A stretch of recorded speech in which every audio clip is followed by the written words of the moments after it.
Hello, YouTubers. Melvina Germain here, Calgary, Alberta, Canada. Here I am to do another segment for you, and I do believe this is week 41, Tea Time Poetry.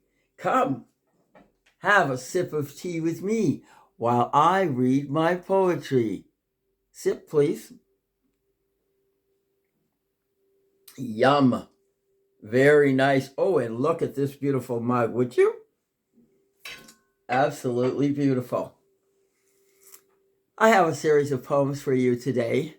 The first one I'm going to read is something that takes me back to my childhood when I used to do, not very nice, jump train.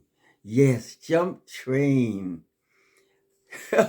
Train's riding along, and old Melvina's running like a jaguar, jumping on that train. Yes, I did. I won't go into the long story about that, but this poem is called No Train Fare. The days when I ran strong and fast, those days are now a thing of the past. By touching the cold, hard steel of a train, the vivid memories came back again. I ran like that of a jaguar. With a sprint, I held tight the rail. I rode that train through field and city. If I had fallen, oh dear, what a pity. No Train Fare it's called. That was written in June 16, 2007. The number's not there, but I know it's 7 because the other poems here are 2007. Another poem here called The Chosen Ones. Golden words delivered, painted, honest, and dear. Straight from the heart, the mouth will speak, caressing the souls of the precious meek. Yeah. And another one called Hell. Lost in a crowd of darkness, hidden deep in the underflow of the non-spiritual, gazing into empty eyes, terror captures the moment. Timeless effort reaps no acknowledgement, creeping among the dregs of a dead society, immersed in the bellows of hell. Those are the first 3 poems today, and I have another one called No Red Wine with a little intro. I was on my way actually home from shopping at a grocery store, and I spotted 3 men on the street. And of course, after looking closer, I realized those 3 men were native men standing there having what appeared to be water, but of course it wasn't, I'm sure. So I decided when I got home to write a poem about those 3 men, and I call my poem No More Red Wine. Standing together, 3 natives of our land, rugged faces, gnarled, crippled hands, sharing a bottle of water, it appears, knocked down by society so many years. Kicked down every time they tried to get up, befriended by a bottle, fire water in a cup. Living lives of despair seems nobody cares, covered by the blood of society's hate. They stand in an almost non-existent state. 3 lost men there on the sidewalk, scars of beating displayed while they talk. Deep dead eyes, a slight longing to live, palms upright, begging society to give. Some think they got just what they deserve, annoying people getting on society's nerves. Throw them a check, the government agrees. Now who cares? Keep them down on their knees. The time will come when they rise up, stand tall, show strength, throw away those cups. Hearing the chief's haunting voice, advising them to finally make the right choice. A proud nation once again will stand their ground, fighting back, speaking up, wearing their crowns. The chiefs will hold their stance with pride. No more will the people bow their faces to hide. Education will flourish all over the land, with happy children gathering round, holding hands. Life will change and a bright light will shine, a blanket of peace, no more red wine. Thank you for listening to that. Yeah, that's what happens sometimes. This next poem was actually a poem I wrote for someone I really, really loved. He was a young man, and he had great potential, but I don't think he really knew. A good looking young man he was, too. And he was a native man, adopted by a very good friend of mine. And she loved him dearly, and so did I. And I know he loved us both. I wrote this for him after he passed away, and I called it New Beginning. New Beginning. He was beaten up one evening and left in a parking lot to die, just left there to die. And he didn't have an opportunity to explain to anybody what actually happened to him. And he was picked up and taken to the hospital. And these were my thoughts after I went to the hospital and visited with him in silence. New beginning. I heard them whisper, "Let's get out of here."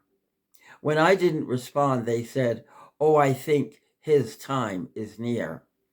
They left me there that night. Alone I laid, no one in sight. Time went by, and footsteps sound. I realized then I would be found. The sirens rang out loud, and then the buzzing of a small crowd. Voices, some voices I could hear. Someone was standing there. A slight wind blew across my face. Soon I would visit a distant place. I was at peace in that hospital bed, waiting soon to be led. A place of peace and complete bliss. A place where happiness is first on the list. Once again, I felt the wind and knew the time had come. A time for me to soar and make that final score. The door of this earth I will close, a naughty little grin. The door to everlasting joy will open and a new life will begin. Remember this. The love I have inside, I take with me, for I will never, never forget my family. Yes, my thoughts are with Rennie today when I read that post. I have another poem here, and this just talks about two really exceptionally good friends, Nick and me.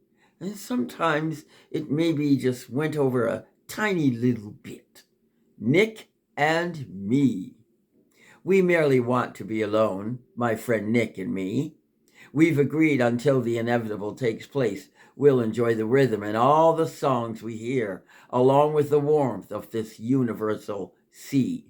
Sadness we've pledged will not find us. We'll not allow tears to fall upon our face. Instead, we'll enjoy the beauty of our Lord's amazing grace. We will not mourn.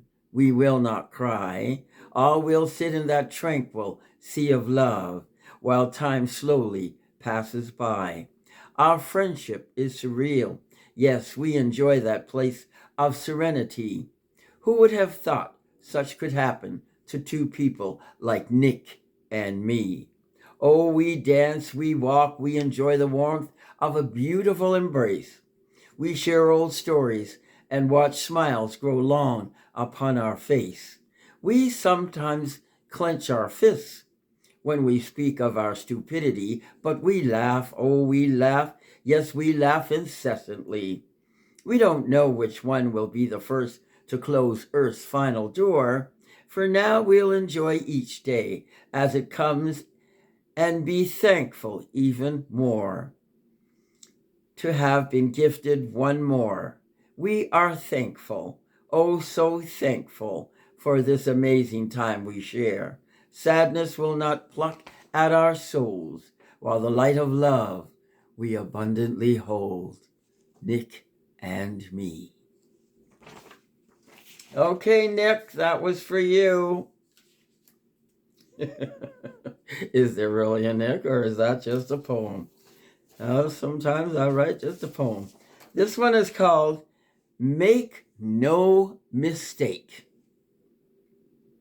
I was on the verge of alcoholism when darkness took hold of me.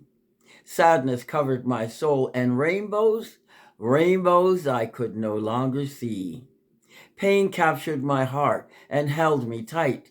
I slumped into heartache and couldn't sleep at night. It was something very strange and certainly new to me. My mind became a blur, and the truth of reality I certainly did not want to see. Oh, rum became my friend, and words began to flow like a foolish rhapsody. I caught myself on the fifth bottle and said, "What are you doing, girl?" I looked at that bottle of rum. Oh, no, you don't, as I gave myself a twirl. I flushed that liquor down the toilet and gave my head a shake. It's about time, I said to myself. It's time for you to wake. What have I done? What have I said? Oh, shit, that's just not me. Woo, thank God I didn't make that mistake. No foolish actions to come haunting me. And now I sit and ponder, what was I thinking of? Times of heartache come to so many, and all in the name of love. That was called Make No Mistake, which was written March 31st, 2015.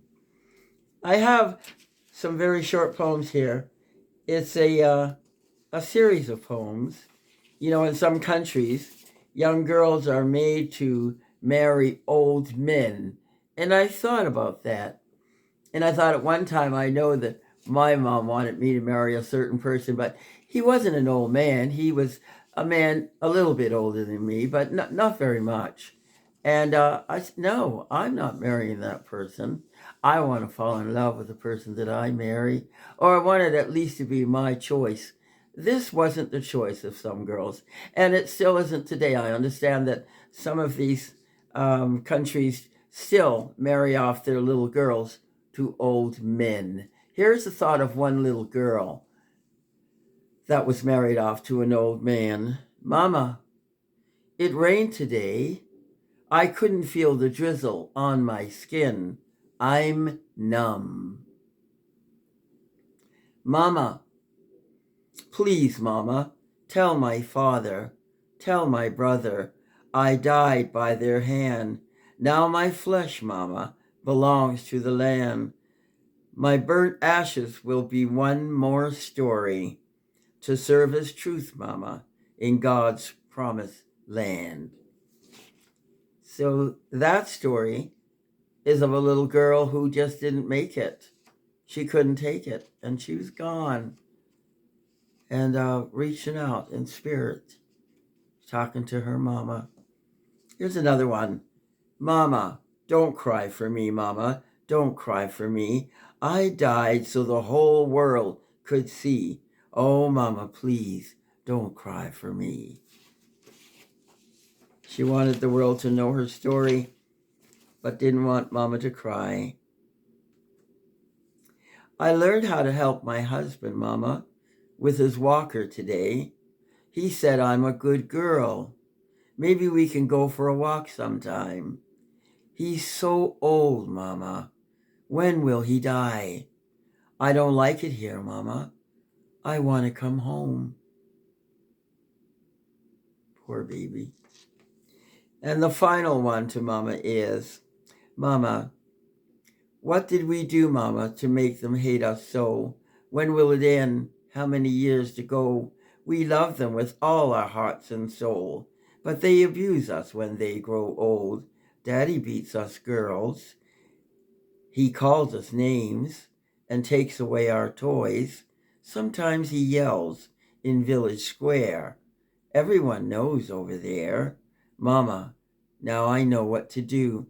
I'll have no babies. That I promise you.